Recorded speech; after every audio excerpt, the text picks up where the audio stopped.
So I just shot a video about my dog collar setup. A majority of my clients I'm going to use a mini educator setup, so I just wanted to go through that as well. So in the box, it'll come with a charger, it'll come with contact points, it'll come with the remote, and it'll come with the actual collar. Depending on the type of dog, you may have to switch contact points to something different, either a little bit longer than what comes on base, or to winged contact points, which help make consistent contact for long-haired dogs. And the mini educator itself, on the remote, the front tells you what level you're at and if the remote is on or not.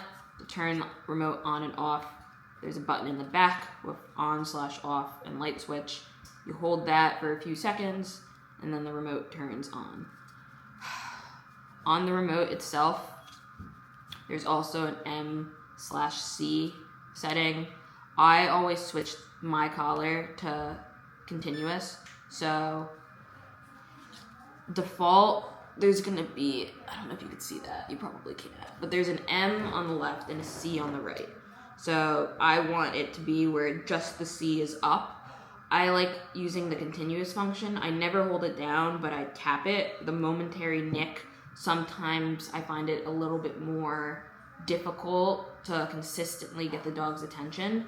So I'd rather be able to mess around with the duration and intensity on continuous. So to switch it from just continuous, I hold for a few seconds.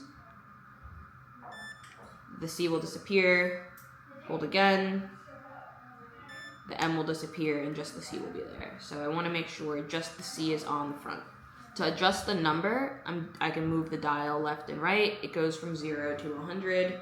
High is just equivalent to 100. When this thing is on, it's going to be a flashing green light. The mini educator collar is cool because of the fact that it has a flashlight on it. So I like using it, especially with my dogs if they're out off leash at nighttime. So to turn the collar on, there's a red dot on the side of the remote, and then there's a red dot on the bottom of this. So I hold red dot to red dot. Remote has to be on first. So make sure this remote is on in some capacity, because you need this on in order to turn this on. So I'm holding together, I see a green light. Unlike the Dogtra, the mini educator doesn't beep.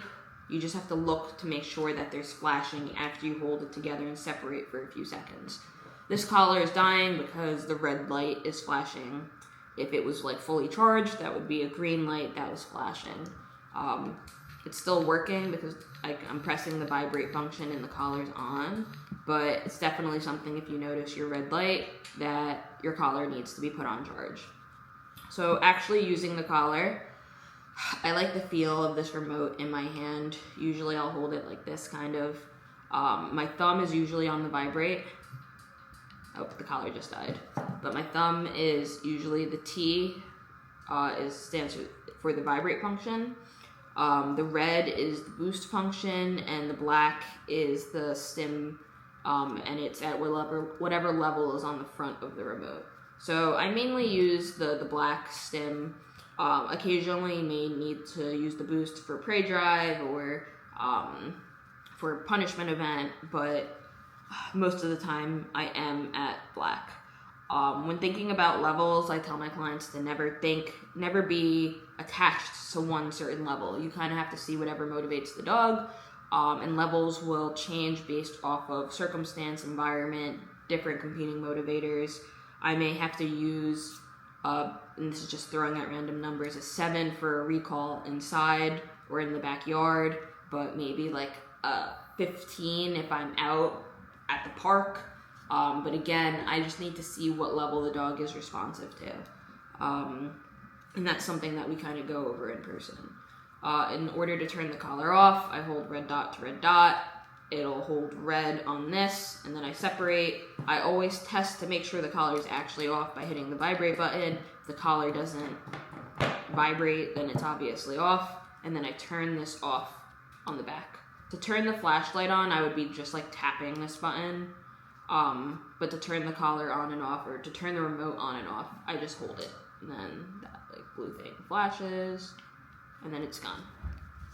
So that's just, oh, it also comes with a clip, and I like using this because it's a little lanyard. So you can hook that leash, and then you can hold it around your neck so that you don't have to worry about always holding the collar.